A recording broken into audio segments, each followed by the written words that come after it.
Ces préservatifs n'étaient pas à moi. Je les ai trouvés sous les tapis de yoga de Riley dans le placard de l'entrée, l'emballage déchiré, 9 sur 12.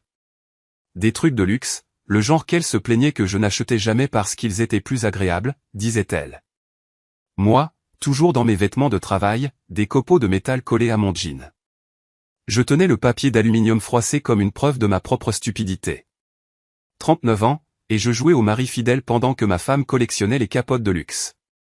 La maison me paraissait différente, maintenant. Chaque bruit était amplifié. Le bourdonnement du frigo, les aboiements du chien du voisin, le grondement des trains de marchandises au loin qui m'endormaient depuis 15 ans. J'ai bâti cette vie de mes propres mains, littéralement. Installé chaque lumière, peint chaque mur, réparé chaque fuite. Riley se moquait de moi en disant que j'étais plus doué avec les outils qu'avec les mots. Elle ne plaisantait plus, maintenant. J'ai fourré les préservatifs dans la poche de ma veste et je suis allé à la cuisine. Riley se tenait au comptoir, dos à moi, le nez sur son téléphone. Ses cheveux auburn captaient la lumière de fin d'après-midi à travers la fenêtre que j'avais remplacée au printemps dernier. Elle portait ses leggings hors de prix qui allongeaient ses jambes à l'infini, ce qu'elle avait commencé à porter pour aller bosser au studio de yoga. « Ta journée s'est bien passée ?» ai-je demandé, tâtant le terrain. « Ça va. » Elle n'a pas levé les yeux. Martha remplace les cours du soir cette semaine. Une histoire de famille. Martha? La partenaire de Riley dans l'ouverture du studio il y a 3 ans. Celle qui était censée aider Riley à se trouver avec la méditation et les cures de jus. Celle qui ne m'avait jamais regardé dans les yeux les quelques fois où on s'était croisés.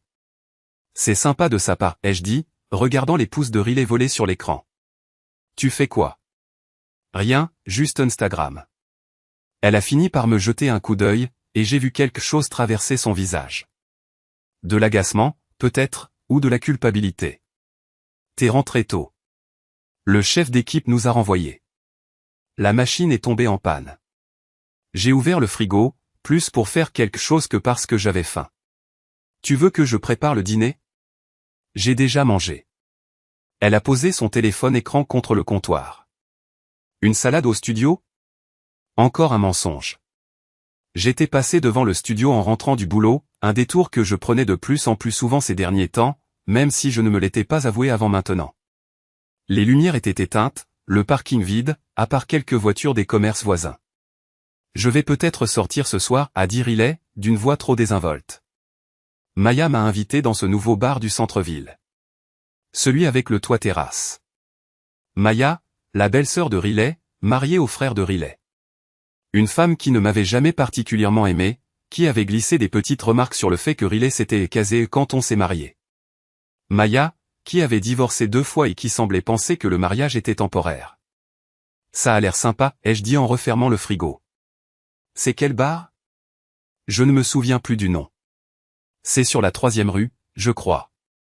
Elle regardait de nouveau son téléphone, mais l'écran était noir. Ça ne te dérange pas, j'espère? Pourquoi ça me dérangerait? Elle a haussé les épaules.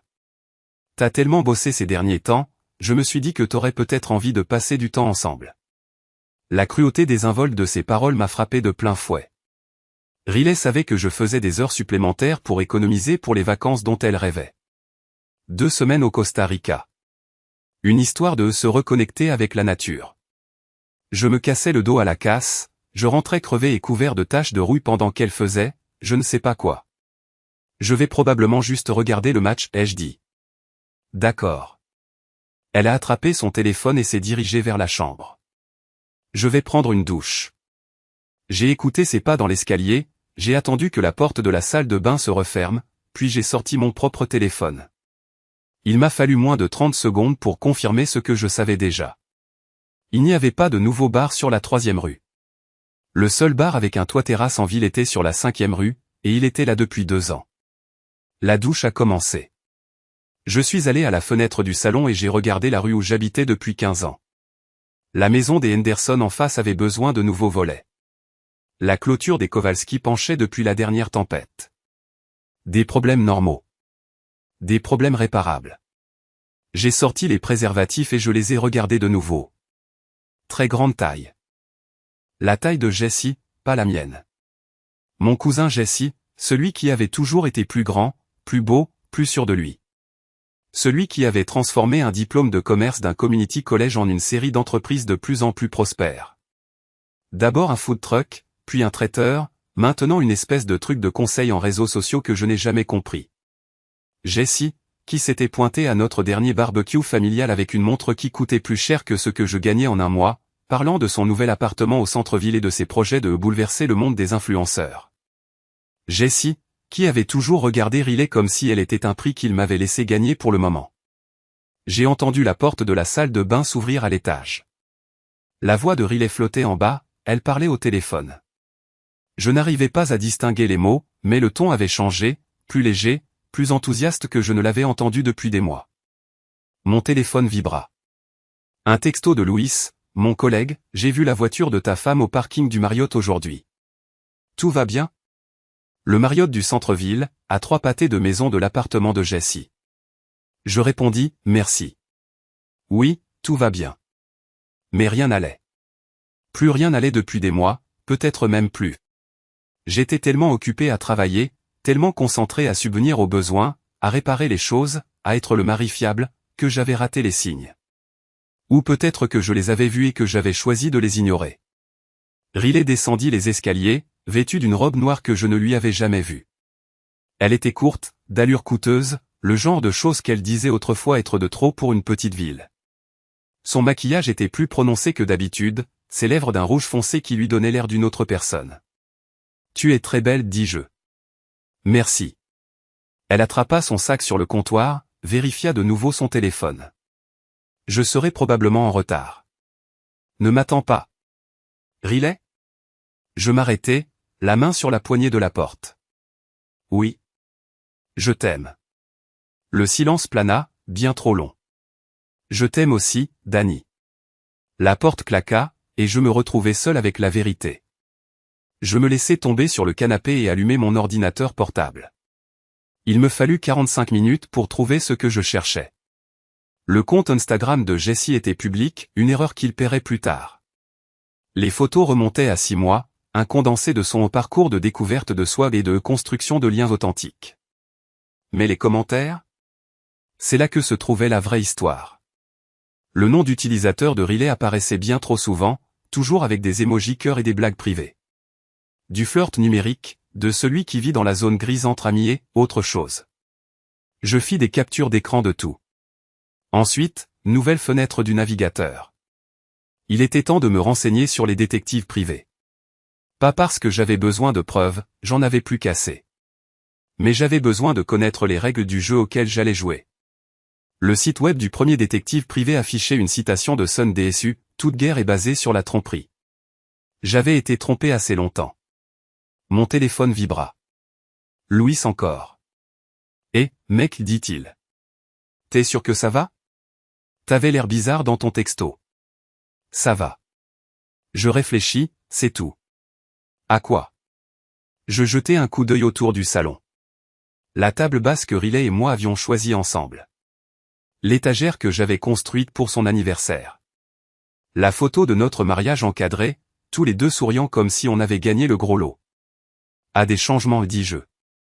Le changement, c'est bien, hermano. Parfois, faut secouer le cocotier. Ouais, dis-je. Parfois, faut bien. Je raccrochai et retournai à mon ordinateur portable. Les tarifs du détective privé étaient raisonnables. 75 $ de l'heure, plus les frais. Je pouvais me le permettre pendant quelques semaines, peut-être plus longtemps si je renonçais au voyage au Costa Rica. Mais en regardant le formulaire de contact, je réalisais quelque chose. Je n'avais pas besoin d'un détective privé. J'avais besoin de toute autre chose. J'avais besoin de devenir quelqu'un d'autre. Le lendemain matin, je me suis mis en arrêt maladie pour la première fois en 3 ans. Riley était rentrée discrètement à 2 heures du matin, se glissant dans le lit comme si elle essayait de ne pas réveiller les morts. Elle sentait l'eau de Cologne chère et la culpabilité. Maintenant, elle était au studio, à donner son cours du jeudi matin, faisant semblant d'être la femme que j'avais épousée. J'avais 4 heures pour commencer mon éducation. Je suis allé à la bibliothèque municipale et j'ai passé la matinée à lire sur les techniques de surveillance, l'ingénierie sociale et ce qu'Internet appelait la collecte de renseignements stratégiques. Les termes étaient sophistiqués, mais les idées étaient simples. Les gens laissaient des empreintes numériques partout. Ils faisaient des erreurs, ils devenaient paresseux. Riley était devenue très paresseuse. À midi, j'avais un plan. Pas un fantasme de vengeance. Quelque chose de plus concret. Une méthode systématique pour recueillir des informations, évaluer la profondeur de cette histoire et décider de ce que je ferai ensuite. J'ai commencé par les réseaux sociaux de Jessie. Instagram, Facebook, TikTok, LinkedIn, il dressait le portrait d'un type qui n'avait jamais appris à être prudent. Il publiait sa localisation tout le temps, taguait ses amis et ses collègues, partageait des photos de son appartement, de sa voiture, de ses restaurants préférés. Et, plus important encore, il partageait des photos de Riley. Pas de manière flagrante, rien qui ne crie liaison. Mais je connaissais les bijoux de Riley, ses vêtements, ses habitudes. La femme à l'arrière-plan du poste de déjeuner décontracté de Jessie il y a 2 semaines? Elle portait le collier de la grand-mère de Riley. La main qui tendait la main vers un verre de vin dans sa story à la santé du jeudi? La bague de Riley, celle que sa mère lui avait donnée. Il ne faisait même plus d'efforts. J'ai fait des captures d'écran de tout, je les ai organisées par date et je les ai enregistrées dans un dossier intitulé « Recherche ». Ensuite, j'ai créé une chronologie. Premier indice de leur connexion, il y a 8 mois. Première fois qu'ils se sont retrouvés seuls, il y a 6 mois. Premier signe d'intimité entre eux, il y a 3 mois. Il y a 3 mois, Riley a commencé à travailler tard plus souvent. Il y a 3 mois, elle a commencé à critiquer mon physique, mon travail, mon ambition. Il y a 3 mois, elle a cessé de me toucher. La chronologie racontait l'histoire de quelqu'un qui s'éloignait lentement, construisant une voie d'évacuation tout en faisant semblant d'être marié. J'étais encore à la bibliothèque quand mon téléphone a vibré. Un texto de Riley. Encore du travail tard ce soir. Réunion client pour le nouvel emplacement. J'ai basculé sur le compte Instagram de Jessie. Sa dernière story, postée il y a 30 minutes, le montrait dans un restaurant du centre-ville. Dîner d'affaires avec mon entrepreneur préféré, disait la légende. Le mensonge était tellement désinvolte, tellement naturel, que ça aurait pu être impressionnant si ça n'était pas en train de foutre ma vie en l'air. J'ai refermé l'ordinateur et suis rentré. La maison me paraissait différente maintenant. Plus une maison, mais un décor de théâtre pour une pièce dans laquelle on m'avait piégé depuis des mois. J'ai fait le tour des pièces, en voyant tout d'un œil nouveau. La chambre où Riley avait ourdi son plan d'évasion. La cuisine où elle m'avait menti en face. Le salon où j'étais resté assis comme un con, à me soucier du prêt immobilier et des vacances, pendant que ma femme passait des auditions pour une nouvelle vie. Ce soir-là, j'ai fait quelque chose que je n'avais jamais fait auparavant. J'ai conduit jusqu'au restaurant où Jessie avait posté sa story. Je ne suis pas entré. Je suis juste resté assis dans mon pick-up sur le parking, à surveiller l'entrée. À 20h47, ils sont sortis ensemble.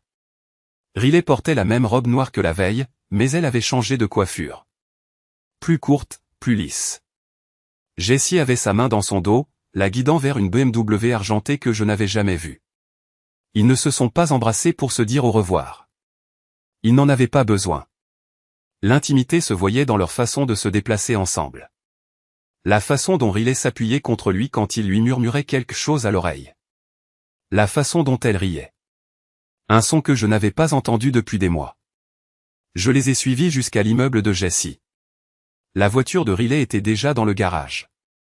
C'était prévu, sans aucun doute. Ils étaient venus séparément pour maintenir l'illusion d'une réunion d'affaires. Je suis resté assis dans le noir pendant 1 heure, à regarder la fenêtre de Jessie. Finalement, la lumière s'est éteinte. Je suis rentré et me suis juste assis dans mon allée, à fixer la maison que j'avais achetée pour une femme qui couchait avec un autre homme. Ce soir-là, j'ai décidé que les choses allaient changer. Je n'allais pas les confronter. Pas d'avocat, pas de papier de divorce. Rien des classiques du mari trompé. J'avais autre chose en tête. J'allais leur faire regretter de s'être rencontrés. Le lendemain matin, ma nouvelle vie a commencé. D'abord, la banque. Riley et moi avions nos propres comptes courants, mais un compte d'épargne commun pour les grosses dépenses. J'ai viré la moitié de l'argent sur mon compte. Techniquement, c'était mon droit en tant que titulaire conjoint du compte. Totalement légal. Ensuite, j'ai trouvé un garde-meuble en dehors de la ville et j'ai loué un box à mon nom. Payé en liquide, sans question. J'ai passé l'après-midi à déménager des trucs que je ne voulais pas que Riley trouve. Mon ordinateur portable, des papiers importants et les preuves que j'avais collectées. Le soir, j'avais un endroit sûr. La phase 2 commencerait la semaine suivante. J'ai commencé par enquêter sur les affaires de Jessie. Son truc de consultant reposait entièrement sur sa marque personnelle. Succès, authenticité, sagesse, voilà l'image. Il avait 15 000 abonnés sur Instagram, pas énorme, mais fidèle. Il s'y était consacré pendant 2 ans. Son ego était son point faible. Chaque post était le même, Jessie l'homme qui s'est fait tout seul, Jessie le mentor, Jessie qui connaissait le secret de la réussite. Il adorait l'attention, les commentaires, les partages. Les réseaux sociaux étaient sa drogue.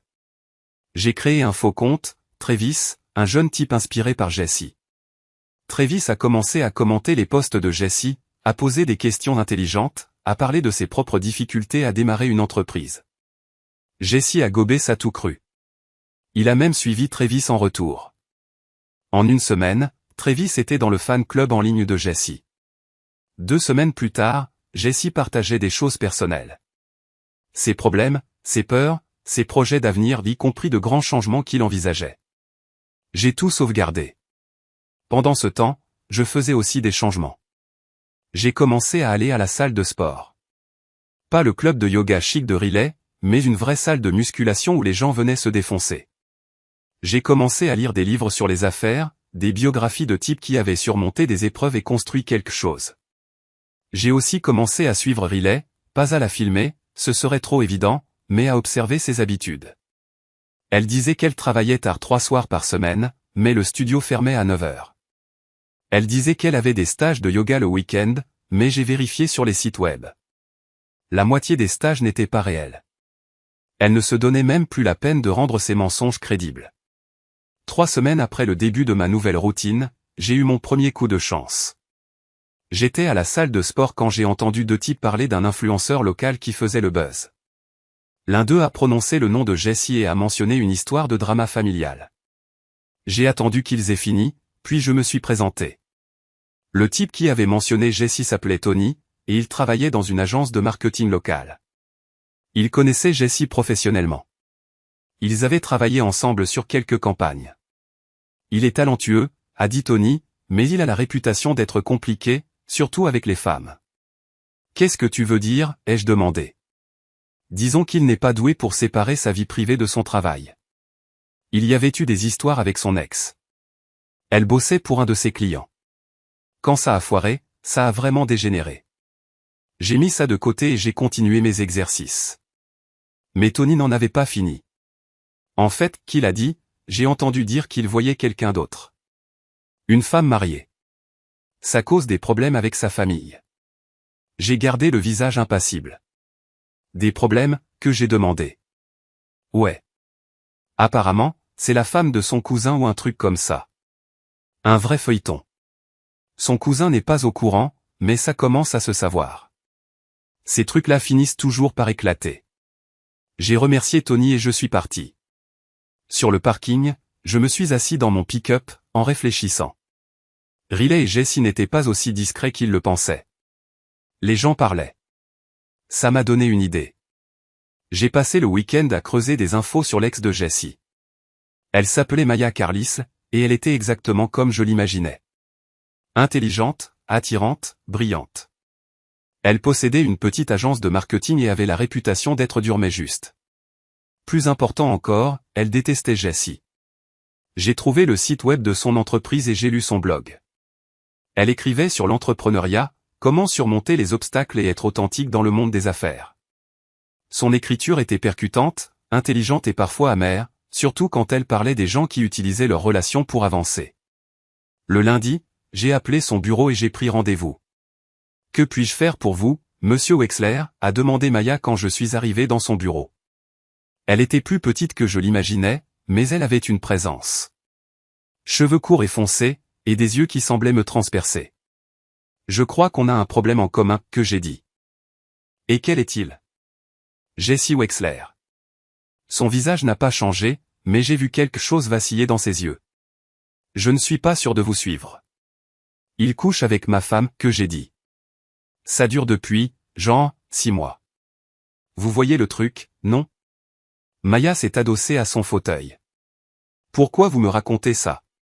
Parce que vous le connaissez mieux que personne, je pense. Et peut-être que vous seriez intéressé à m'aider à faire quelque chose. Quelque chose comme quoi? J'ai fait glisser un dossier sur la table. Des preuves. Des copies, toutes classées. Je ne cherche pas à me venger. Je cherche la justice. Maya a ouvert le dossier, a parcouru les pages. Des captures d'écran de réseaux sociaux, une chronologie de mensonges. Des additions de restaurants, des notes d'hôtel. C'était complet. Indéniable. Brutal. C'est du beau boulot, qu'elle a dit, finalement. Vraiment complet, que j'ai dit. Alors, qu'est-ce que vous attendez de moi? Des informations. Des éclaircissements. Peut-être des conseils de pro? Sur quoi? Comment démolir la réputation de quelqu'un sans enfreindre la loi? Maya a refermé le dossier, m'a fixé longuement. Jessie m'a arnaqué, qu'elle a dit. Il s'est servi de moi pour mes clients, puis il m'a largué une fois qu'il en avait fini. Mais je suis passé à autre chose. J'ai construit quelque chose de mieux. J'ai l'intention de construire quelque chose de mieux, moi aussi. Ça ressemblerait à quoi? Je lui ai expliqué mon plan. Pas tous les détails, juste les grandes lignes. L'effondrement progressif de la carrière de Jessie, la révélation de la façon dont il utilisait les femmes, l'orchestration de sa chute publique. Et votre femme? Elle a fait son choix. Elle assumera les conséquences. Maya est restée silencieuse pendant un long moment. Puis elle a souri, le premier vrai sourire que je lui voyais. Je ne peux pas m'impliquer directement, qu'elle a dit, mais je pourrais peut-être vous donner quelques infos. Officieusement, bien sûr. Bien sûr. Toute l'entreprise de Jessie repose sur la confiance. Les gens le paient pour gérer leur image en ligne, construire leur marque. Si cette confiance disparaît, son entreprise disparaît avec elle. Exactement. Et Jessie, sans son entreprise, n'est qu'un type qui aime les choses chères qu'il ne peut pas se payer. J'ai quitté le bureau de Maya en connaissant mieux ma cible. Jessie n'était pas juste un type qui couchait avec ma femme. Il avait bâti toute sa vie sur des mensonges et en utilisant les gens. Il l'avait déjà fait, et il le referait si personne ne l'arrêtait. Ce soir-là, j'ai commencé la phase 3. Je me suis attaqué au plus gros client de Jessie, une chaîne de restaurants locale. En utilisant mon personnage de Travis, j'ai commencé à suivre le travail de Jessie pour eux. Des posts paresseux, du contenu recyclé. Des chiffres d'engagement bidons. Aucune stratégie réelle. J'ai tout mis dans un rapport et je l'ai envoyé au propriétaire, anonymement. Pas d'accusation. Juste les faits. Je les ai laissés tirer leurs propres conclusions. La réaction a été rapide. En 3 jours, les posts de Jessie pour le restaurant avaient disparu. Une semaine plus tard, il a posté un truc vague sur de nouvelles directions et se concentrait sur les clients principaux. Il avait perdu son plus gros chèque. Mais je ne faisais que commencer. Au cours des 2 semaines suivantes, j'ai fait la même chose avec 3 autres clients de Jessie. Je leur ai montré le mauvais travail, je les ai laissés décider. À chaque fois, même résultat. Jessie a perdu le contrat. À la fin du mois, ses revenus avaient baissé de 60%. Riley l'a remarqué avant Jessie. Elle a commencé à parler de son stress, de son emploi du temps chargé, de la nécessité pour lui de se recentrer. Elle mentait toujours sur où elle allait, mais les mensonges devenaient plus gros, plus désespérés. J'ai fait l'idiot. Pendant ce temps, je changeais les choses, moi aussi. J'ai perdu 7 kilos à la salle, j'ai acheté de nouveaux vêtements. Pas cher, mais mieux coupés, plus modernes. Je lisais des livres sur le business, je suivais des cours en ligne sur le marketing digital. J'ai même créé un compte Instagram, en postant des photos de mon travail du métal et de mes séances de sport. Rien d'ostentatoire, juste pour montrer que je pouvais changer et évoluer. Riley ne l'a pas vu. Trop occupé par sa double vie pour remarquer la transformation de son mari. C'était sa deuxième erreur. La première, c'était de me sous-estimer. L'explosion a eu lieu un jeudi soir d'octobre. J'étais dans le garage, en train de travailler sur une sculpture en métal, quand j'ai entendu la voiture de Riley. Elle est entrée avec cette fausse bonne humeur qui annonçait un mensonge. « Salut, mon cœur », dit-elle en m'embrassant sur la joue. « Ta journée s'est bien passée ? Bien. Et toi? Chargé. Martha et moi, on prépare une nouvelle série d'ateliers. Ça va être génial. J'ai posé mes outils et je les regardais. Quel genre d'atelier? Du yoga en couple. Tu sais, pour renforcer la confiance et la communication par le mouvement. L'ironie était presque drôle. Ça a l'air intéressant. On pense lancer ça le mois prochain. Beaucoup de préparatifs. J'imagine. Riley a étudié mon visage, à la recherche de quelque chose. Elle ne l'a pas trouvé, parce que je n'étais plus suspicieux. J'étais certain. Il se peut que je finisse tard. Encore quelques soirs cette semaine, dit-elle. Faut tout organiser. Pas de problème. J'ai de quoi m'occuper. Elle a acquiescé et est montée.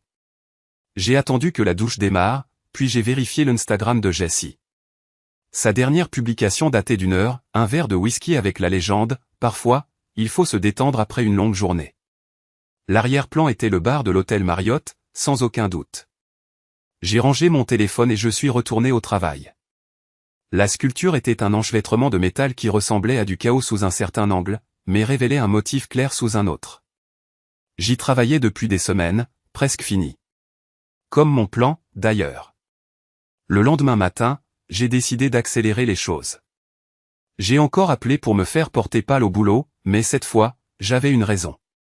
J'ai conduit jusqu'au Marriott et je me suis garé là où je pouvais voir l'entrée. Puis j'ai attendu. À 11h30, la voiture de Riley s'est garée dans le parking.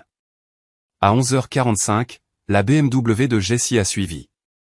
Il devenait négligent. Ou peut-être juste désespéré. J'ai attendu encore un quart d'heure, puis je suis entré. Le bar de l'hôtel était presque vide. Juste quelques hommes d'affaires, un couple de touristes. J'ai pris un café et me suis assis là où je pouvais voir l'ascenseur. Si Riley et Jessie descendaient, je les repérerais. Ils ne sont pas descendus. Ils étaient dans la chambre de Jessie, ou dans une chambre qu'il avait louée. Quoi qu'il en soit, ils prenaient des risques. J'ai fini mon café et je suis parti, mais je me suis arrêté à la réception d'abord. Excusez-moi, ai-je dit au réceptionniste. Ma femme a oublié son téléphone au bar hier. Riley Wexler? Elle a dit qu'elle l'avait peut-être oublié après une réunion de travail. Le réceptionniste a vérifié son ordinateur. Je ne vois aucune réunion prévue hier, monsieur. Vous êtes sûr qu'elle était là? Peut-être aujourd'hui? Elle rencontrait un client pour une question d'organisation d'événements. Nous n'avons aucun événement prévu aujourd'hui non plus, mais je peux vérifier auprès du restaurant si vous le souhaitez. C'est bon, ai-je répondu. Je lui en parlerai. Je me suis éloigné en sachant ce que je savais déjà. Riley et Jessie ne se rencontraient pas pour le travail. C'était pratique, anonyme, sûr. Enfin, c'est ce qu'ils croyaient. Cet après-midi-là, je suis passé à l'étape suivante. J'avais tissé des liens avec les collègues de Jessie, pas en tant que Danny Wexler, mais en tant que Travis, le pseudo-entrepreneur qui suivait la carrière de Jessie. Travis était un habitué des commentaires de Jessie, et Jessie avait commencé à répondre davantage. Il était temps d'en profiter. J'ai envoyé un message privé à Jessie en tant que Travis, « Salut mec, j'ai entendu dire par des amis que tu traversais une période familiale difficile. Si tu as besoin de quelqu'un à qui parler qui n'est pas impliqué, je suis là. » Jessie a répondu dans l'heure. Merci, Travis. Ouais, c'est compliqué. Les histoires de famille, c'est toujours le bazar. Tu veux qu'on prenne un café un de ces jours? Je suis en ville la semaine prochaine, en fait. Ça me dit bien. J'aurais besoin d'un regard neutre sur certaines choses. Nous avons convenu d'un rendez-vous dans un café du centre-ville. 5 jours pour préparer la performance de ma vie. Je les ai passés à étudier Jessie, ses mouvements, sa façon de parler, ce qui le mettait en colère. J'ai regardé des vidéos de lui en train de faire des présentations, j'ai lu des interviews, j'ai épluché ses réseaux sociaux à la recherche d'indices. Jessie était complexé. Sous la confiance, il avait besoin d'éloges, surtout de la part des jeunes qui l'admiraient. Il avait aussi tendance à trop se confier quand il se sentait en sécurité et à justifier les choses en se faisant passer pour une victime. Tout cela serait utile. Le jour J, je suis arrivé en avance et j'ai pris une table au fond. Je portais des vêtements pour paraître plus jeune, enthousiaste, le genre de type ambitieux que Jessie prendrait sous son aile. Jessie avait 10 minutes de retard, stressé, en piteux état. Il avait maigri, ses cheveux parfaits étaient en désordre. La pression était à son comble. « Travis, dit-il en me serrant la main. Merci d'être venu, mec. J'en avais vraiment besoin. Pas de problème.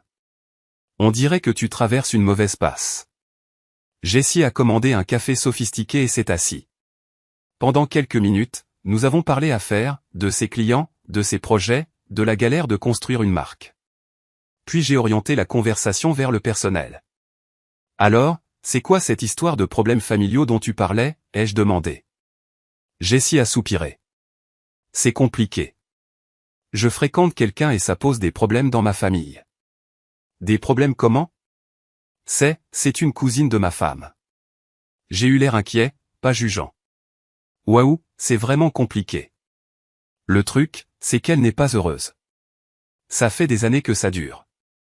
Son mari est un bon gars, mais il n'est pas fait pour elle. Il ne la comprend pas, il ne voit pas ce dont elle a besoin. Et toi, tu comprends ? Je crois. On est connecté à un niveau plus profond. Tu sais, elle est créative, ambitieuse. Elle a des rêves. Mais elle est coincée dans cette vie de petite ville avec un type qui veut juste rentrer du boulot et regarder la télé. J'ai acquiescé. Ça a l'air frustrant. Ça l'est. Et le pire, c'est que je crois qu'elle est prête à le quitter. Mais elle a peur. Ça fait tellement longtemps qu'elle est avec lui, elle ne sait plus comment être seule. Qu'est-ce que tu vas faire ? Je ne sais pas. Je l'aime, mais je ne peux pas continuer à me cacher comme ça éternellement. Ce n'est juste pour personne. Y compris ton cousin. Le visage de Jessie s'est assombri. Danny est un bon gars, mais ce n'est pas le bon pour elle. Il la retient depuis des années. C'est peut-être le coup de pouce dont il a besoin pour trouver quelqu'un de plus adapté à lui. Cette cruauté désinvolte était sidérante. Jessie s'était convaincue que ruiner mon mariage me rendait service. Tu lui en as parlé, ai-je demandé. On a parlé de tout. Elle sait ce que je ressens. Elle sait que je veux être avec elle. Mais elle a peur de blesser les gens. Et toi, non ? Bien sûr que si. Mais parfois, il faut blesser les gens pour les aider sur le long terme. J'ai écouté pendant encore une heure Jessie justifier sa trahison, se peignant comme le héros romantique, et moi comme l'obstacle au véritable amour. Au moment de partir, j'avais ce dont j'avais besoin. Ce soir-là, j'ai commencé la dernière partie de mon plan. J'ai commencé par créer un nouveau compte de réseau social. Pas un faux, cette fois, mais anonyme. Je l'ai appelé Dealer la vérité et j'ai commencé à publier des trucs sur l'infidélité, la trahison et les raisons pour lesquelles les gens trompent. Rien de spécifique, juste des infos générales qui pouvaient s'appliquer à n'importe qui. Mais j'ai fait en sorte que ce soit le genre de choses que les gens qui ont été trompés partageraient, ou les gens qui connaissent quelqu'un qui l'a été, ou juste les gens qui détestent l'infidélité. En une semaine, j'avais 500 abonnés. 2 semaines, et c'était 2000. Je construisais une audience. Et je construisais des preuves.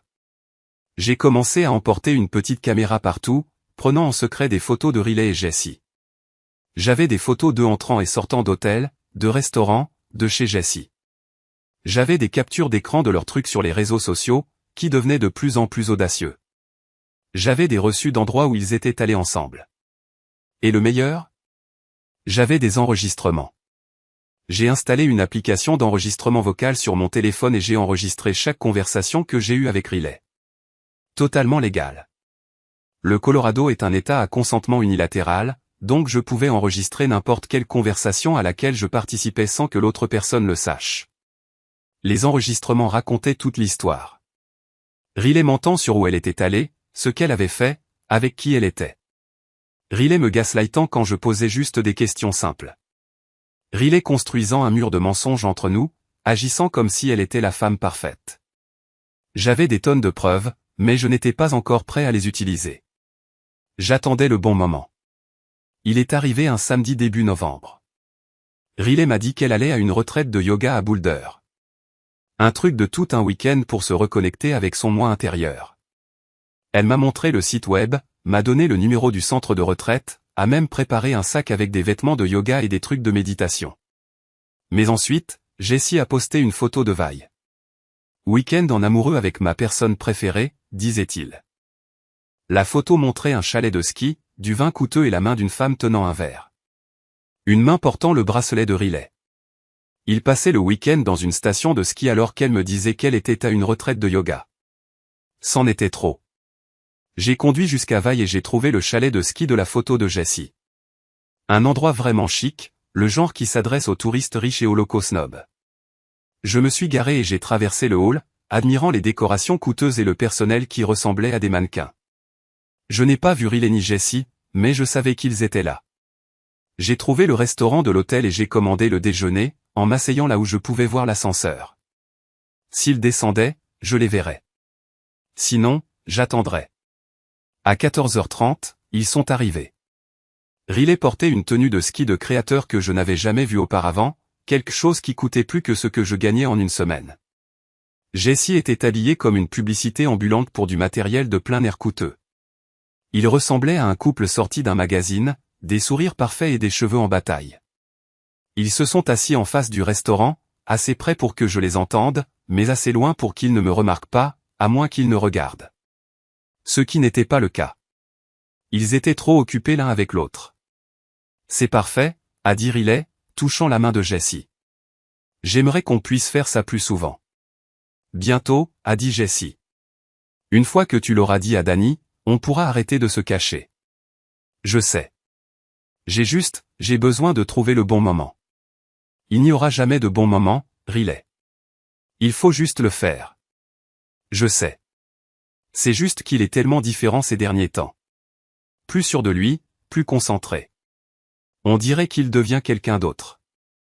Jessie a ri. Peut-être qu'il grandit enfin. Peut-être. Ou peut-être qu'il se doute de quelque chose. Ça change quoi? Tu vas le quitter de toute façon. Riley resta silencieuse. Parfois, je me demande si je fais le bon choix. Qu'est-ce que tu veux dire? Je veux dire que Danny est un homme bien. Il m'aime. Il s'est tellement donné pour me donner tout ce que je voulais. Mais tu n'es pas heureuse. Non, je ne le suis pas. Mais je me demande si c'est de sa faute ou de la mienne. Jessie se pencha vers elle.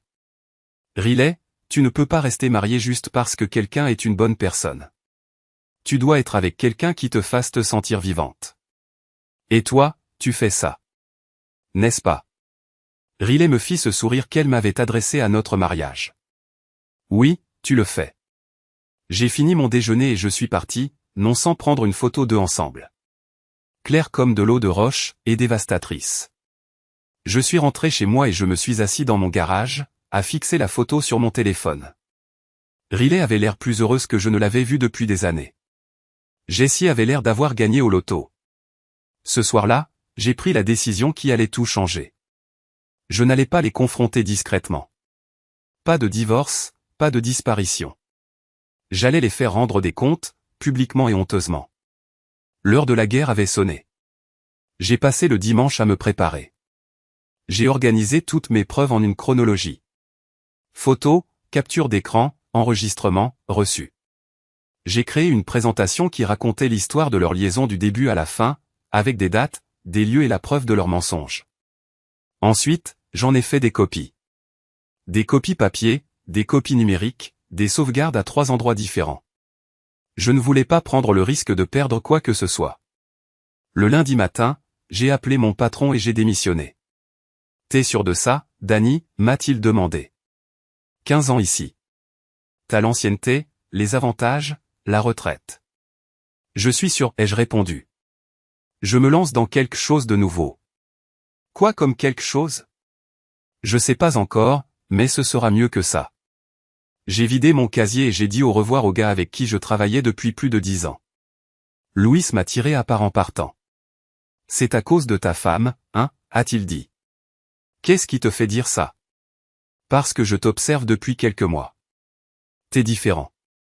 Concentré. On dirait que tu prépares quelque chose.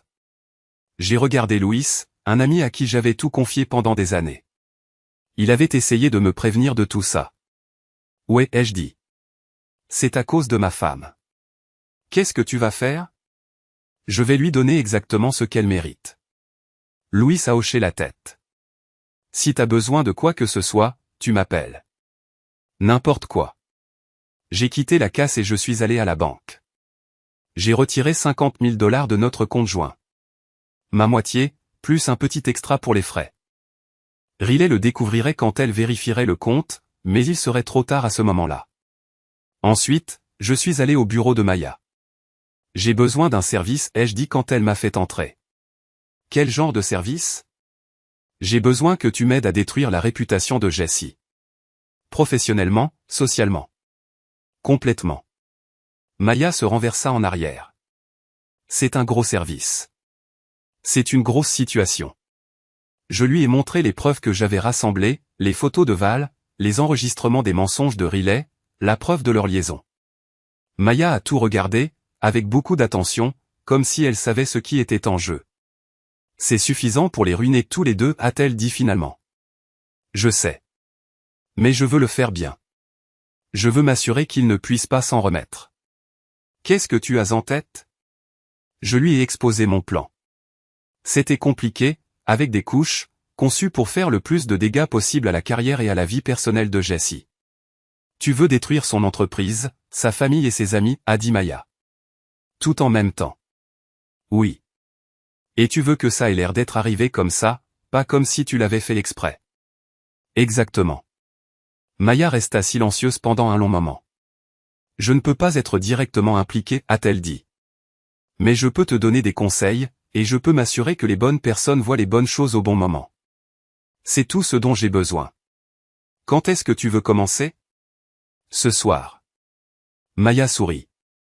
J'aime bien ton style, Danny. Jessie nous a fait du mal à tous les deux, mais c'est toi qui vas le faire payer. Ce soir-là, j'ai commencé à démolir la vie de Jessie Wexler, pièce par pièce. Phase 1, ruiner sa carrière. J'avais déjà fait perdre à Jessie la plupart de ses clients, mais il lui restait encore quelques contrats qui le maintenaient à flot. J'ai commencé à appeler ses clients, non pas en tant que Danny Wexler, mais en tant que personne concernée du secteur qui avait entendu des choses sur l'éthique de Jessie. Je n'ai rien dit directement. J'ai juste posé des questions. Avait-il remarqué quelque chose d'étrange dans le travail de Jessie? Avait-il entendu parler de sa vie personnelle qui pourrait affecter son travail? Était-il d'accord pour que leur marque soit associée à quelqu'un qui avait une réputation de fauteur de troubles? C'était suffisant. En une semaine, Jessie avait perdu le reste de ses clients. Phase 2, détruire sa vie sociale. J'ai commencé à partager des publications soigneusement sélectionnées des réseaux sociaux de Jessie avec des personnes avec lesquelles il travaillait.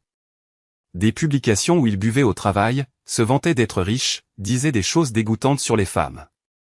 J'ai aussi commencé à faire passer le mot sur la façon dont il sortait avec des clients et utilisait les gens pour progresser. J'avais l'histoire de Maya, plus celle d'autres femmes que Jessie avait fréquentées puis jetées. Le portrait qui en ressortait était celui d'un type qui avait bâti sa carrière en utilisant et en trahissant les gens. Phase 3, détruire sa famille. C'était le plus dur, car ça impliquait des gens qui ne le méritaient pas. J'ai commencé à contacter les parents de Jessie, ses frères et sœurs, ses tantes et oncles. Je ne leur ai pas parlé de la liaison. Je les ai laissés le découvrir par eux-mêmes.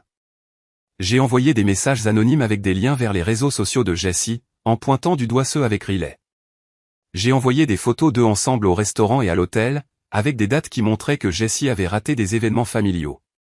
Le message était, Jessie mentait à sa famille depuis des mois, faisant passer sa liaison avant eux. Ça les a touchés de plein fouet. La mère de Jessie l'a appelé, exigeant des explications. Son père a arrêté de répondre à ses appels. Ses frères et sœurs ont commencé à poster des trucs sur ses réseaux sociaux, remettant en question ses choix et ses valeurs. En 2 semaines, Jessie était pratiquement coupée de sa famille. Mais je n'en avais pas fini. Phase 4, détruire Jessie. Là, je me suis montré créatif. J'ai créé un faux profil sur les réseaux sociaux pour une femme nommée Sarah, qui disait être l'ex de Jessie à la fac. Sarah a commencé à poster sur les comptes de Jessie, partageant des souvenirs de leur relation qui le faisaient passer pour un type émotionnellement abusif et manipulateur. Les posts de Sarah sonnaient vrais, avec des détails sur le comportement de Jessie et ses insécurités, la façon dont il traitait les femmes. Elle connaissait des choses sur Jessie que seul quelqu'un qui avait été proche de lui pouvait connaître. Les posts ont fait mouche. D'autres femmes ont commencé à partager leurs propres histoires sur Jessie. Certaines vraies, d'autres non, toutes nuisant à sa réputation. En un mois, Jessie était devenue un exemple local de ce pourquoi il ne faut pas sortir avec des narcissiques. Pendant ce temps, Riley commençait à comprendre que quelque chose n'allait pas. L'argent de Jessie avait disparu. Sa famille le détestait. Ses amis se faisaient la malle. Le type pour qui elle m'avait quitté était en train de devenir un paria. Et elle était coupable par association. Elle a commencé à poser des questions. Pourquoi ses clients ne l'appelaient-ils pas? Pourquoi ses parents n'étaient-ils pas venus lui rendre visite? Pourquoi les gens agissaient-ils bizarrement quand il sortait? Jessie a essayé de dire que c'était juste de la jalousie, des histoires de boulot, des drames familiaux. Mais Riley était futée. Elle a vu le schéma. Et elle savait que sa propre réputation était en jeu. Alors, elle a commencé à prendre ses distances avec Jessie. Lentement au début. Puis, beaucoup moins. Plus de commentaires sur ses posts. Plus de photos avec lui. Elle inventait des excuses pour ne pas être vue avec lui. Trop tard. Leur truc était déjà étalé au grand jour. Documenté, disséqué, partagé dans tous leurs cercles sociaux. L'image de Riley était ruinée. C'est laquelle a fait une boulette. Elle est rentrée un soir, l'air stressé et abattu. J'étais dans la cuisine, en train de préparer le dîner. Quelque chose que je faisais de plus en plus. Ça fait partie de mon truc de remise en forme. Il faut qu'on parle, a-t-elle dit. De quoi? De nous. De notre mariage. De trucs. J'ai éteint le feu, je me suis tourné vers elle. Quel est truc? Je crois qu'on s'éloigne l'un de l'autre. Peut-être qu'on devrait envisager d'autres options. Quel genre d'options? Peut-être une pause? Du temps chacun de notre côté pour faire le point. J'ai observé son visage. Elle avait l'air coupable, nerveuse, désespérée. Il y a quelqu'un d'autre, Riley? La question est restée en suspens. Son visage a traversé tout un tas d'expressions. Surprise, peur, réflexion. Puis, je ne sais pas comment répondre à ça, a-t-elle fini par dire. C'est une question simple. Ce n'est pas si simple, Danny. Les choses ont été compliquées. Compliquées comment? J'ai été perdu, je ne savais plus ce que je voulais, ce dont j'avais besoin. Et tu penses qu'une pause aiderait? Peut-être. Je ne sais pas. Je sais juste que je ne suis pas heureuse. Et je ne crois pas que tu le sois non plus. Je suis resté silencieux pendant 1 minute. Tu as raison, ai-je dit. Je ne suis pas heureux. Mais une pause ne va rien arranger. Qu'est-ce que tu veux dire? Je veux dire qu'il faut qu'on soit honnête. Surtout. Le visage de Riley est devenu blanc. Qu'est-ce que tu veux que je dise? Parle-moi de Jessie. Le silence était épais. Riley m'a regardé comme si je pouvais lire dans ses pensées. Quoi Jessie? A-t-elle demandé. Parle-moi de votre relation. Les hôtels, les dîners, les week-ends. Parle-moi des mensonges que tu me racontes depuis 6 mois. Le visage de Riley s'est effondré. Danny, Dis-moi comment tu as prévu de me quitter pour lui. Comment tu as construit une nouvelle vie dans mon dos, en faisant semblant d'être ma femme. Comment je le sais? Parce que je ne suis pas stupide, Riley. Je ne suis pas le mari naïf que tu crois. Je fais attention. Je pose des questions. Je vérifie les réponses. J'ai sorti mon téléphone, je lui ai montré la photo de Val. Parle-moi de ça. Riley l'a regardé fixement, son visage traversé par toutes sortes d'émotions. Tu m'as suivi? J'ai suivi ma femme à l'endroit où elle disait aller. Imagine ma surprise quand elle n'y était pas. Danny, je peux t'expliquer. Non, tu ne peux pas. Rien ne justifie ça. Rien ne justifie ce que tu as fait. Riley a commencé à pleurer. Je ne voulais pas que ça arrive. Je n'ai jamais voulu te faire de mal. Mais tu l'as fait. Chaque mensonge, chaque rendez-vous secret, chaque fois que tu rentrais en sentant son parfum. Tu m'as fait mal. Je sais. Je suis désolé. Je suis tellement désolé. Désolé ne répare rien, Riley. Désolé n'efface pas 6 mois de conneries. Qu'est-ce que tu attends de moi? Je veux que tu partes. Quoi? Fais tes valises et fous le camp ce soir. Va chez Jessie, chez ta sœur, je m'en fous. Sors de chez moi. Danny, s'il te plaît, on ne peut pas parler? On ne peut pas essayer de réparer ça? Réparer ça? Riley, tu as mené une double vie pendant 6 mois. Tu m'as menti tous les jours. Tu prévoyais de me quitter pour un autre type. Qu'est-ce que tu crois qu'on va réparer? Je ne sais pas. Je t'aime, Danny. Je sais que j'ai merdé, mais je t'aime. Non, tu ne m'aimes pas. Tu aimes la sécurité que je t'offre. Tu aimes la maison, la vie, le filet de sécurité. Mais tu ne m'aimes pas moi. Si c'était le cas, tu ne te serais pas tapé mon cousin pendant 6 mois. Les mots l'ont frappé de plein fouet. Riley a reculé, le visage blême. Ce n'est pas juste, a-t-elle murmuré. Juste? Tu veux parler de justice? Laisse-moi te dire ce qui est juste. Le juste, c'est que tu assumes les conséquences de tes choix. Le juste, c'est que tu vives avec les résultats. Le juste, c'est découvrir que les actes ont des conséquences. Qu'est-ce que ça veut dire? Ça veut dire que ton secret est éventé. Les gens savent ce que tu as fait. Ça veut dire que ta réputation, tes relations, ton avenir, tout ça va être foutu à cause de ce que tu as fait. Riley me fixait, horrifié. Qu'est-ce que tu as fait? J'ai fait ce que n'importe qui ferait en découvrant que sa femme le trompe. J'ai tout prouvé. J'ai réuni les preuves. J'en ai parlé aux personnes qui devaient le savoir. Qui? À qui tu l'as dit? Est-ce que ça a de l'importance? La vérité finit toujours par éclater, Riley. Surtout un truc aussi dingue que ça. Tu vas ruiner ma vie. Je ne vais pas ruiner ta vie. Tu l'as déjà fait. Je m'assure juste que... Tu ne peux pas faire comme si ça ne s'était pas passé. Riley restait là, les larmes ruisselant sur son visage. Puis elle s'est retournée et est montée à l'étage. Je l'ai entendu bouger dans la chambre, ouvrir les tiroirs, faire ses valises. 1 heure plus tard, elle est redescendue avec 2 valises. Je prendrai le reste plus tard, a-t-elle dit. Non, tu ne le feras pas. J'aurai tout emballé d'ici la fin de la semaine. Envoie quelqu'un pour les récupérer. Danny, s'il te plaît, ne fais pas ça. Ne jette pas 15 ans pour une seule erreur. Ce n'était pas une erreur, Riley. C'était un choix. Une série de choix. Tu as choisi de me tromper. Tu m'as menti. Tu as construit une relation avec un autre homme alors que tu étais marié à moi. Ce n'étaient pas des erreurs. C'étaient des décisions délibérées. Je sais. Mais on ne peut pas dépasser ça? On ne peut pas essayer de reconstruire?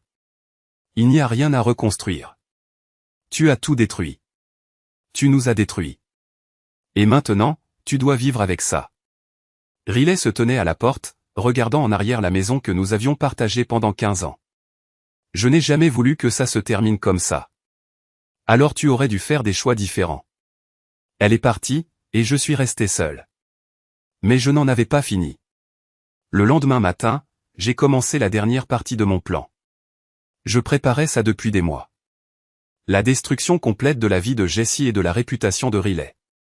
Mais je voulais le faire d'une manière qui aurait le plus grand impact et le moins de risques juridiques. J'ai commencé par créer un site web qui montrait leur liaison du début à la fin. Je l'ai appelé La Vérité sur Jessie Wexler et je l'ai rempli de photos, de captures d'écran, de chronologie et d'enregistrements de conversations.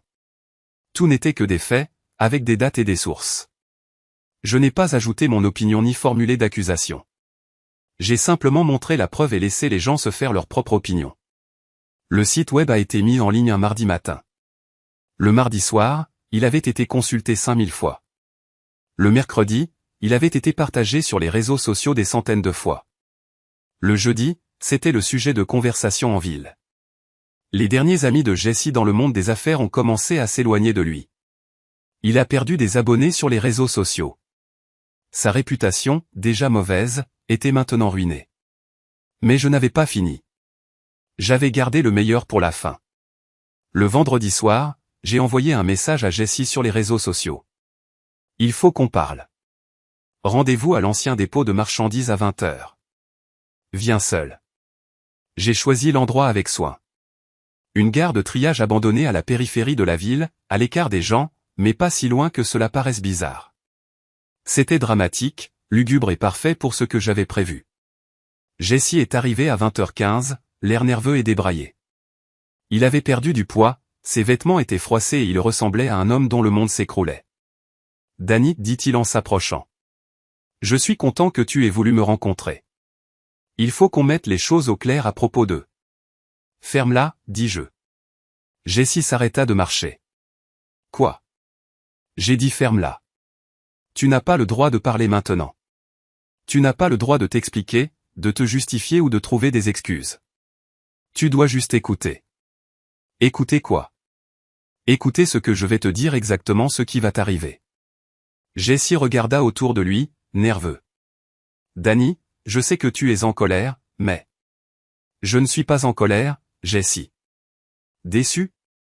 Je suis déçu que mon propre cousin me trahisse de la sorte. Je suis déçu qu'un homme en qui j'avais confiance me vole ma femme. Je suis déçu que quelqu'un que je considérais comme de ma famille me mente en pleine figure pendant 6 mois. Je n'ai jamais voulu que ça se passe comme ça. Comment voulais-tu que ça se passe, alors? Tu voulais séduire ma femme dans mon dos? Tu voulais la convaincre de me quitter. Tu voulais détruire mon mariage. Jessie resta silencieux un instant. Je l'aime, Danny. Je sais que ça ne justifie rien, mais je l'aime. Tu l'aimes? Tu l'aimes tellement que tu as ruiné sa réputation. Tu l'aimes tellement que tu en as fait une paria. Tu l'aimes tellement que tu as gâché sa vie. Qu'est-ce que tu racontes? Je te parle du fait que tout le monde est au courant de votre liaison. Je te parle du fait que Riley ne peut plus se montrer en public sans que les gens ne chuchotent sur son passage.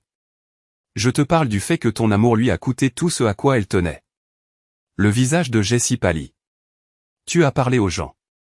Je n'ai rien eu à dire à personne. La vérité finit toujours par éclater d'elle-même. Quelle vérité? La vérité sur le genre d'homme que tu es réellement. La vérité sur la façon dont tu utilises les femmes? La vérité sur la façon dont tu détruis tout ce que tu touches. J'ai sorti mon téléphone et lui ai montré le site web que j'avais créé. Jessie fixa l'écran, son visage se transformant. Choc, horreur, rage. Tu ne peux pas faire ça, dit-il. C'est de la maltraitance. C'est de la diffamation. C'est de la documentation. Tout ce qui se trouve sur ce site web est factuel, prouvable et obtenu légalement.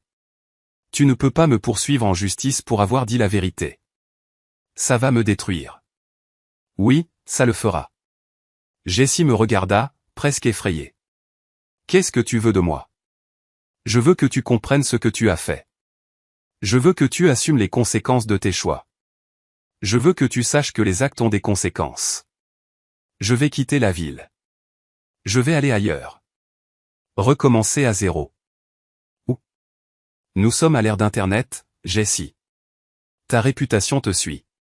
Chaque futur patron, chaque client, chaque petit ami. Ils vont tous trouver ce site web. Ils vont tous savoir quel genre d'homme tu es. Jessie resta silencieux pendant un long moment. Tu as pensé à tout, n'est-ce pas? J'ai eu beaucoup de temps pour réfléchir. 6 mois, pour être exact. 6 mois à regarder ma femme me mentir alors qu'elle te sautait dessus. 6 mois à jouer les maris naïfs pendant que toi et Riley planifiez votre nouvelle vie. Je n'ai jamais voulu te blesser. Mais tu m'as blessé. Tu m'as blessé d'une manière que tu ne peux pas imaginer. Tu as pris tout ce à quoi je tenais et tu l'as détruit pour t'amuser. Riley n'était pas heureuse, Danny. Elle n'est plus heureuse depuis des années. Et tu crois que ça justifie ce que tu as fait? Je crois que ça l'explique. Je me suis approché de Jessie, assez près pour qu'il puisse voir la colère froide dans mes yeux. Laisse-moi te dire quelque chose, Jessie. Le mariage, ce n'est pas une question de bonheur. C'est une question d'engagement. C'est une question de surmonter les problèmes ensemble. C'est une question d'honnêteté, même quand c'est difficile. Je le sais. Non, tu ne le sais pas. Tu sais prendre ce que tu veux sans te soucier des conséquences. Tu sais utiliser les gens pour ton propre profit. Tu sais démolir ce que les autres ont construit. Jessie, dis-je en me rapprochant, tu recules parce que tu as peur. Mais tu ne connais rien à la construction d'une vie avec quelqu'un. Tu ne connais pas les sacrifices, les compromis, le fait de les choisir chaque putain de jour. Danny, Je me suis interrompu. Tu n'as rien fait de tout ça, n'est-ce pas? Tu n'as jamais rien construit qui dure. Jamais rien fait de réel. Tu n'as fait que prendre et prendre jusqu'à ce qu'il ne reste plus rien. J'ai plongé la main dans ma veste et j'ai sorti une enveloppe cartonnée. C'est pour toi. Jessie l'a pris, les mains tremblantes. Qu'est-ce que c'est? C'est une facture. Pour les dégâts que tu as causés à ma vie. Pour la thérapie dont j'aurai besoin, les honoraires d'avocat. Pour la restauration de ma réputation. Pour la douleur que tu as causée. Jessie ouvrit l'enveloppe et regarda les papiers. Son visage devint blanc. 50 000 $, murmura-t-il. C'est ce qu'il en coûtera pour réparer ce que tu as cassé. Et tu vas payer. Je n'ai pas 50 000 balles. Je sais. T'as plus de fric. Plus de clients. Plus d'avenir. T'as plus rien parce que j'ai tout pris. Jessie fixa, horrifiée. Tu as tué mon entreprise. J'ai montré ce qu'était réellement ton entreprise. J'ai noté comment tu traitais les clients. J'ai dit aux gens la vérité sur ton éthique. Tu m'as ruiné. Je t'ai rendu responsable. Il y a une différence. Jessie froissa les papiers et les jeta par terre. Je ne te paierai pas un centime. Si, tu vas payer. Si tu ne le fais pas, ce site web n'est que le début. Tous ceux que tu as jamais baisés sauront où te trouver. Ton nom sera à jamais sali. Tu ne peux pas faire ça. Je peux faire ce que je veux, Jessie. J'ai de l'argent. J'ai du temps. Et je n'ai plus rien à perdre. Tu m'as tout pris. Maintenant, je te prends tout à toi. Jessie regarda autour de lui, dans la gare de triage, comme s'il cherchait une issue. Qu'est-ce que tu veux? Je veux que tu partes. Je veux que tu foutes le camp d'ici, que tu ne reviennes jamais. Reste loin de Riley. Laisse ma famille tranquille. Laisse mes amis tranquilles. Et si je fais ça? Alors peut-être que je te laisserai garder ce qu'il te reste de fierté. Jessie resta silencieux un long moment. Et Riley? Elle a choisi son camp. Elle t'a choisi toi. Maintenant, elle vit avec ça. Elle ne méritait pas ça. Elle a eu exactement ce qu'elle méritait. Elle a dû affronter la vérité sur elle-même. Elle a dû voir ce que les gens pensent quand ils découvrent ce qu'elle a fait. Jessie me regarda, presque impressionné. T'es plus le type que j'ai connu. Non, je ne le suis pas. Je suis le type que tu as aidé à créer. Je suis le type qui a appris qu'être gentil n'empêche pas de se faire enfler. Je suis le type qui a appris qu'il faut se battre pour ce qui t'appartient. Et qu'est-ce qui t'appartient? Ma fierté. Mon respect. Mon avenir. Je me suis retourné pour partir, puis je me suis arrêté. Encore une chose. Quoi? Si jamais tu recontactes Riley, si tu essaies de la voir, de lui parler, ne serait-ce que de penser à elle, je t'achève.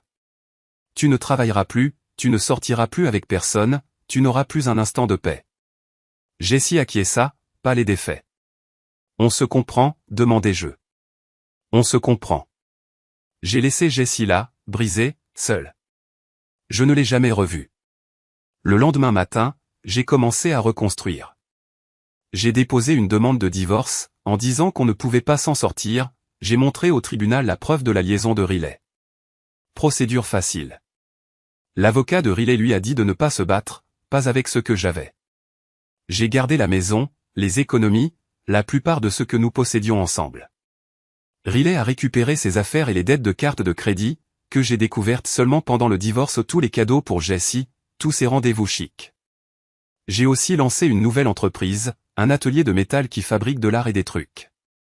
J'ai utilisé l'argent des économies pour acheter du matériel, louer un local. 6 mois plus tard, j'avais plus de commandes que je ne pouvais en traiter. Maya m'a aidé avec le côté commercial, le marketing, la recherche de clients. On s'est rapprochés, et 1 an plus tard, on sortait ensemble. Maya était tout ce que Riley n'était pas, honnête, directe, encourageante. Elle savait ce que c'est que d'être trahi, ce que c'est que de guérir, ce que c'est que le travail qu'il faut pour construire quelque chose de réel. Riley a emménagé chez sa sœur, elle travaillait comme serveuse dans une chaîne de restaurants. Jessie a quitté la ville comme je lui avais dit. Leur relation s'est terminée aussi mal qu'elle avait commencé, avec des reproches et des cris et les deux qui se blessaient. J'ai appris leur rupture par des amis. Riley disait que Jessie avait ruiné sa vie. Jessie disait que Riley était trop collante, trop dramatique. Aucun des deux n'a assumé de responsabilité. Aucun des deux n'a rien appris. Mais moi, si. J'ai appris qu'on ne peut pas contrôler les autres, mais qu'on peut contrôler sa réaction. J'ai appris que la vengeance n'est pas une question de colère. C'est une question d'obtenir ce qui est juste. J'ai appris que parfois, la meilleure façon de reconstruire est de démolir les mensonges d'abord. 2 ans après le départ de Riley, j'ai épousé Maya lors d'un mariage intime. Riley n'était pas invité, bien sûr. Ni Jessie. Mais j'ai entendu dire qu'ils avaient tous les deux appris le mariage sur les réseaux sociaux. J'ai entendu dire qu'ils avaient tous les deux réalisé ce qu'ils avaient perdu, quand ils ont tout jeté par la fenêtre pour une relation construite sur des mensonges et la tromperie. J'ai entendu dire qu'ils le regrettaient tous les deux. Mais le regret ne corrige pas le passé. Le regret ne ramène pas ce qui est parti. Le regret ne te rend pas la vie que tu as gâchée. Riley et Jessie ont fait leur choix, et ils ont eu ce qu'ils méritaient. J'ai fait mes choix, moi aussi. Et j'ai eu exactement ce pourquoi j'ai travaillé. Une nouvelle vie. Une vie meilleure. Une vie construite sur la vérité, pas sur les mensonges. Une vie où ce n'était plus moi qui souffrais, mais le gagnant.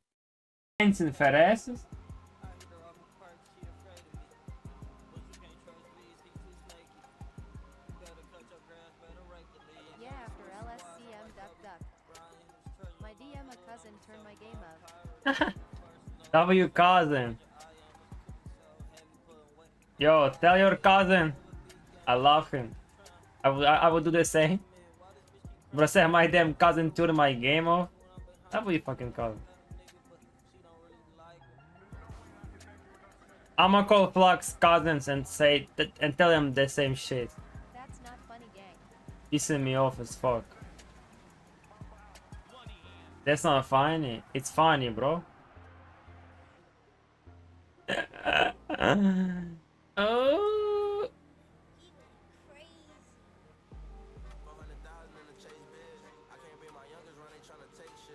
Bro, y'all pissing me off. I'm about to get the fastest muscle car in this fucking world.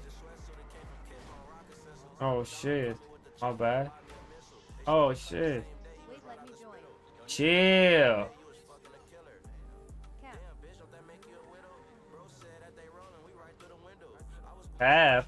I bet. Watch this. After this, I'ma change.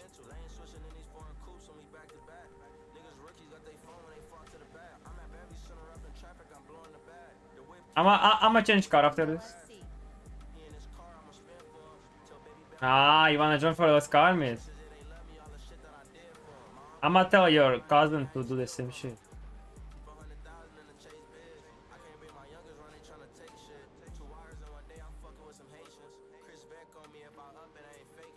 W City.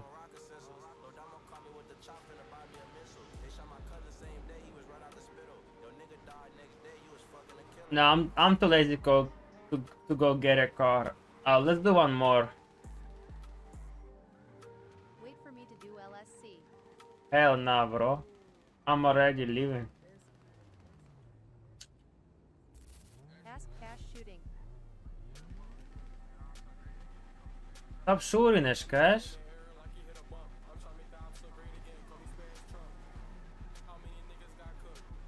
Yo, who can make LS car meet, bro? I mean, bro, can you make LS car meet private and invite all of us, please? Cause I'm broke.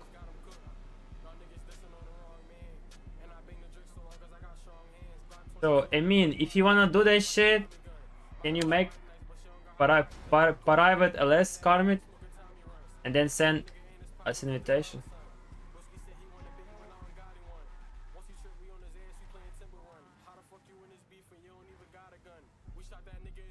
W John.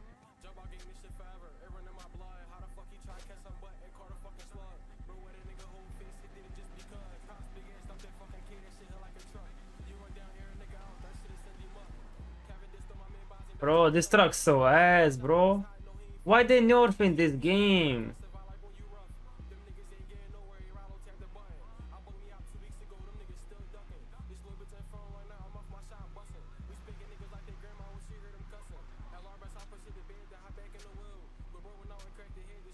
Bro, where car is CRA? My car is what?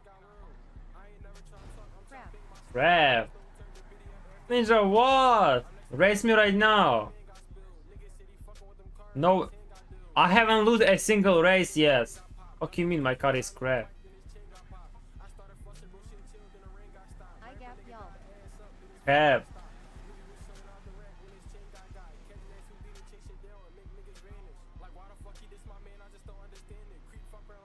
I'm winning, eh?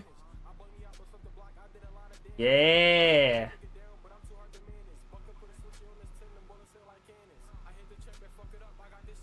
Alright, chat, join Emin, let's call it. For a little bit. Maximum 10 minutes. Then we're doing Dr. Goose. Loki, the longest I've been in one of her sessions. W. Really, Yusuf? WMS. You cooking Viper?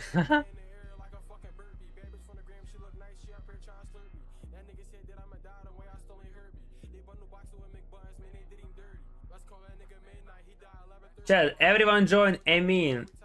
Make sure you invite them one more time. At Noah.T97, what's her car name? Need to. Barfilm shot this one. Oh, they want Miowski's car.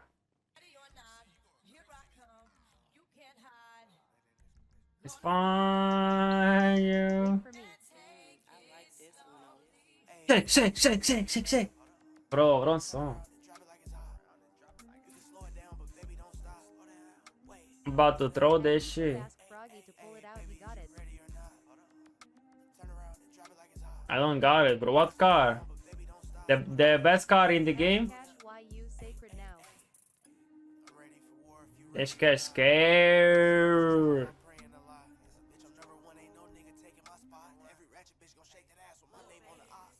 Ninja, let him buy your car. Why you gatekeeping, motherfucker? The fuck? What did I do? All cars or Anything, bro. Anything you want, pull out, bro.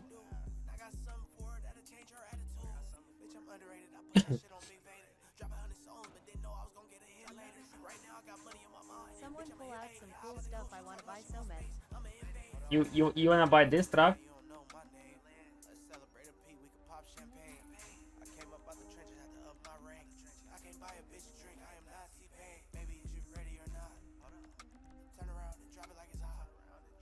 Rate my Audi.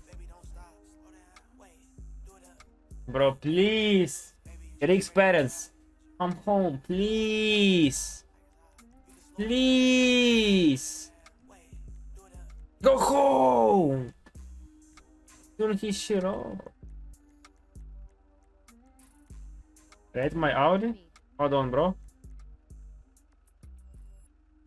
Can you invite him? I mean, invite session. One more time.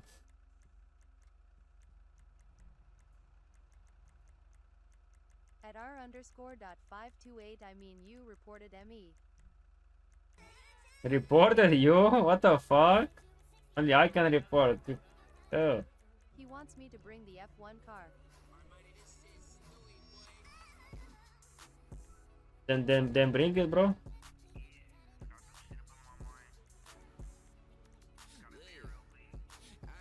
I've been stuck up in my ways, and I can't apologize. Trying to find my way out, I gotta deal with harder times. Ever since the homie died, man, I ain't been feeling right. My little bro been doing 7. I'm glad it ain't 25. My uncle Al was locked up the majority of my life. Beer. Bought a home for my cousin and his wife. When your boy got shot, man, that shit changed my life. Imagine if he didn't make it, I make sure. Nah. Ash, send me the clip. Ash, send me the clip in Discord. He reported your ass for griefing. Hey, first things first, I make sure my mom's straight. Don't gotta worry about my pops. I already know he's straight. Yeah, he taught me how to hustle. He showed me his every way. Good head up on my shoulders. No, that's the color I put today. Yeah.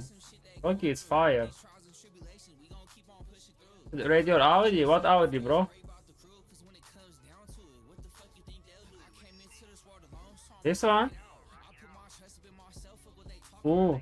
I'll be damned if I let a sucker chalk me out. Not you, bro. Don't worry. On my clout, but I ain't worried about it. Keep it You want Niobe? At R_.528. Yo, chill with my flag. Hey, only I can use it. You want Niobe? It's here. How long you gonna be doing that buy and sell? Like 10 more minutes, maybe less. You want to buy some cars? Niobe is here, but it's not modded. It's a regular. BMW, not Audi gang. ALR. It was the BMW. Where's the Audi then? This one. Die. Nah, the yellow S is crazy. I'm the straightest motherfucker in the lobby. Yeah. Bot or Niobe? W. Make sure to change my builds, alright? Now you can't see it IDKY. I can see your car. Why? You never touched it. Here? In her life. Height. What the fuck? What the fuck? Ninja got invisible car.